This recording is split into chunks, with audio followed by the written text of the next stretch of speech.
ओम नमो भगवते वासुदेवाय। हरे कृष्ण। स्वागत है आप सभी का हमारे चैनल पर। आज के इस वीडियो में हम आपको सुनाएंगे श्री कृष्ण जन्म अष्टमी की कथा।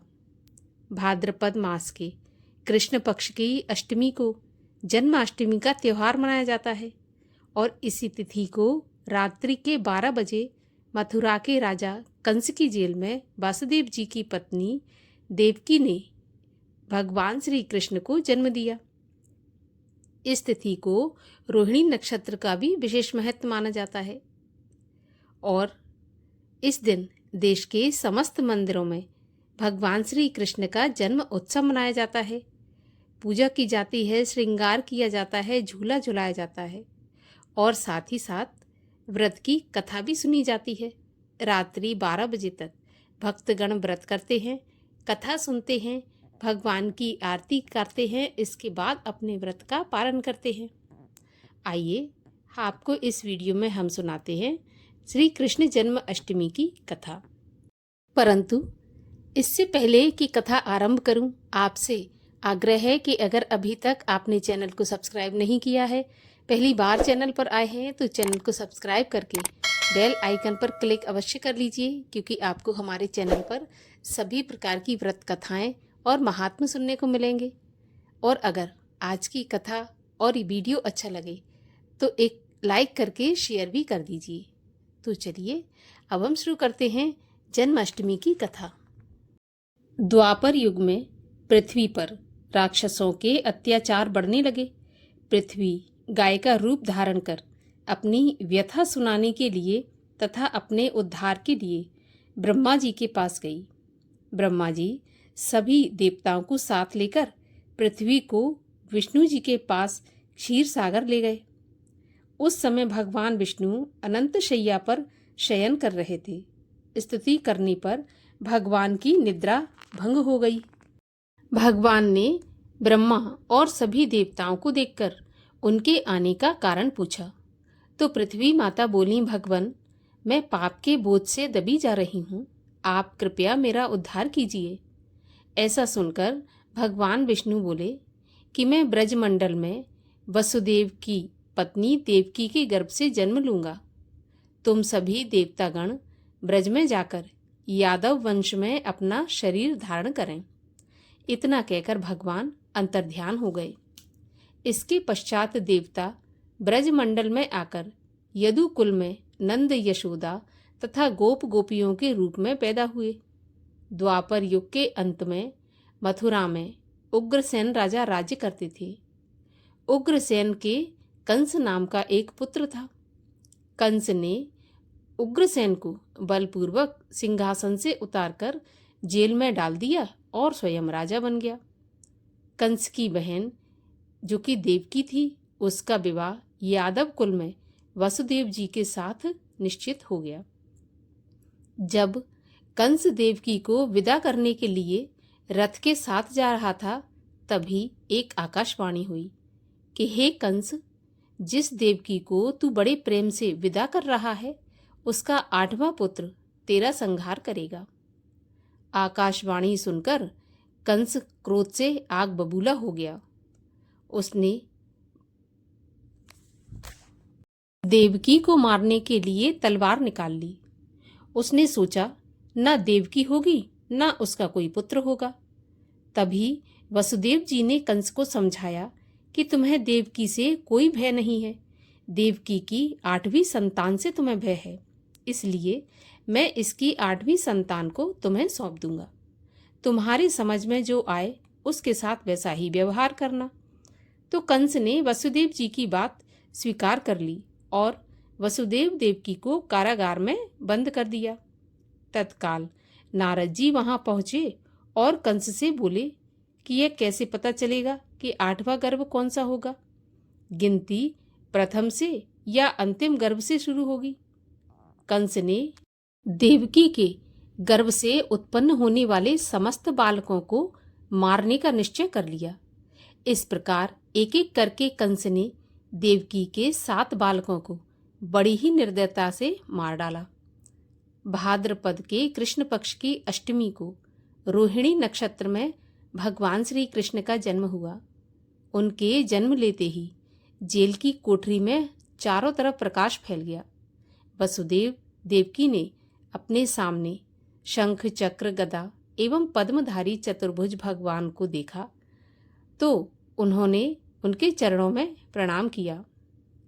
भगवान वसुदेव जी से बोले, हे वसुदेव, अब मैं बालक का रूप धारण करता हूँ। अब मुझे तुम तत्काल गोकुल में नंद के यहाँ पहुँचा दो और उनकी अभी अभी जन्मी कन्या को लाकर कंस को सौंप दो। तब तत्काल वसुदेव जी की हथकड़ियाँ खुल गईं, दरवाजे अपने आप खुल गए, पहरेदार सो गए। वसुदेव कृष्ण को सूप में रखकर गोकुल को चल दिए। रास्ते में यमुना श्री कृष्ण के चरणों को स्पर्श करने के लिए बढ़ने लगीं। भगवान ने अपने पैर लटका दिए और चरण छूने के बाद यमुना घट गईं। वसुदेव यमुना पार करके गोकुल में नंद बाबा के यहाँ गए। बालक कृष्ण को यशोदा जी की बगल में सुलाकर और उनकी कन्या को लेकर वापस कारागार में आ गए। तभी जेल के दरवाजे पहले की तरह बंद हो गए। वसुदेव जी के हाथों में हथकड़ियाँ पड़ गईं, पहरेदार जाग गए। कन्या के रोने पर कंस को खबर दी गई तो कंस ने कारागार आकर कन्या को लेकर एक पत्थर पर पटककर मारना चाहा, पर वह कंस के हाथ से छूटकर आकाश में उड़ गई और देवी का रूप धारण करके बोली, हे कंस, मुझे क्या मारता है? मुझे मारने से तुझे क्या लाभ होगा? तुझे मारने वाला तो गोकुल। ऐसा सुनकर और ये देखकर कंस हतप्रभ और व्याकुल हो गया। कंस ने श्री कृष्ण को मारने के लिए अनेक दैत्य भेजे। श्री कृष्ण ने अपनी अलौकिक माया से सारे दैत्यों को मार डाला। बड़े होने पर कंस को मारकर उग्रसेन को राजगद्दी पर बिठाया और अपने माता पिता को कैद से छुड़ाया। तभी से इस तिथि को बड़ी ही धूमधाम से सारे देश में पूरे हर्ष उल्लास के साथ में कृष्ण जन्म अष्टमी के रूप में मनाया जाता है। आप सभी को कृष्ण जन्माष्टमी उत्सव की हार्दिक बधाइयाँ। और आइए इसी श्रृंखला में एक और कथा सुनते हैं जिसमें नारद जी भगवान नारायण से पूछते हैं कि भगवान, ये पृथ्वी बार बार कैसे उत्पन्न होती है और प्रलय के समय कहाँ चली जाती है।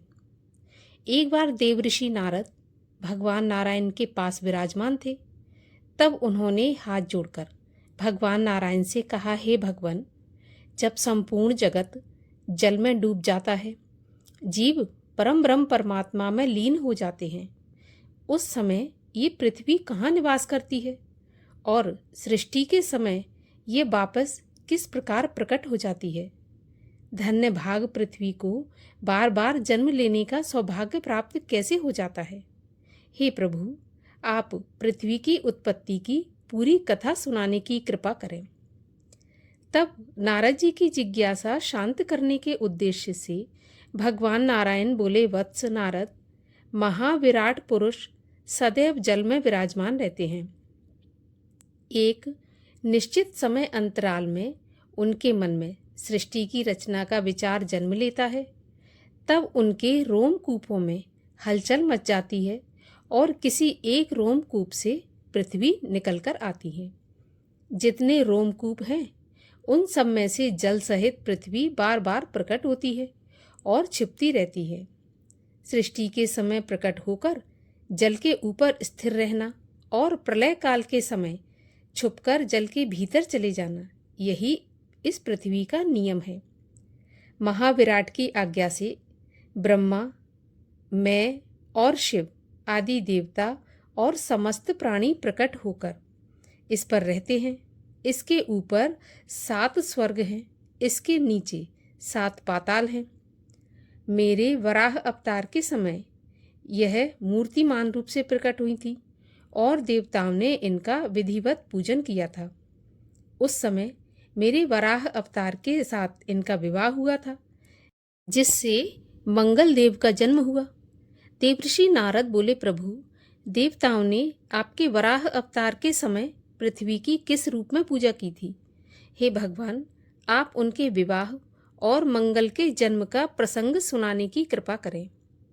भगवान नारायण बोले, नारद, मेरे वराह अवतार से पहले हिरण्याक्ष नामक दैत्य ने पृथ्वी को रसातल में अथाह जल में डुबो दिया था। तब ब्रह्मा जी की स्तुति से प्रसन्न होकर मैंने वराह अवतार धारण किया और हिरण्याक्ष को मारकर पृथ्वी को रसातल से निकाला था। तब मैंने पृथ्वी को जल के ऊपर स्थापित कर दिया था।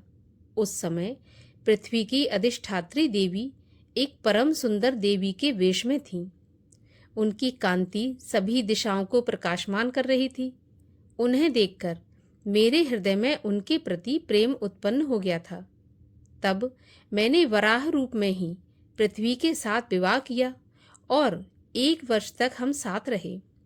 फिर मैंने पृथ्वी को वरदान दिया था कि मुनि, देवता, दैत्य, मनु आदि सब तुम्हारी पूजा करेंगे।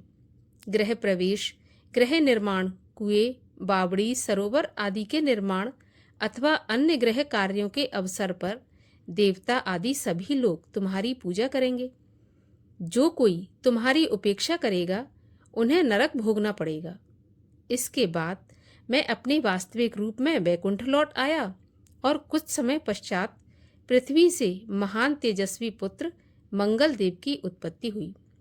इस प्रकार भगवान नारायण ने देवऋषि नारद को देवी पृथ्वी की उत्पत्ति की कथा बताकर उनकी जिज्ञासा शांत की। बोलिए भगवान श्री हरि विष्णु की जय। आपको कथा कैसी लगी कमेंट बॉक्स में लिखकर अवश्य बताइएगा और साथ ही साथ वीडियो अच्छा लगा हो तो लाइक कर दीजिएगा और चैनल को सब्सक्राइब कर लीजिएगा। मिलते हैं अगले वीडियो में। तब तक के लिए जन्माष्टमी पर्व की हार्दिक शुभकामनाएं। हरे कृष्ण।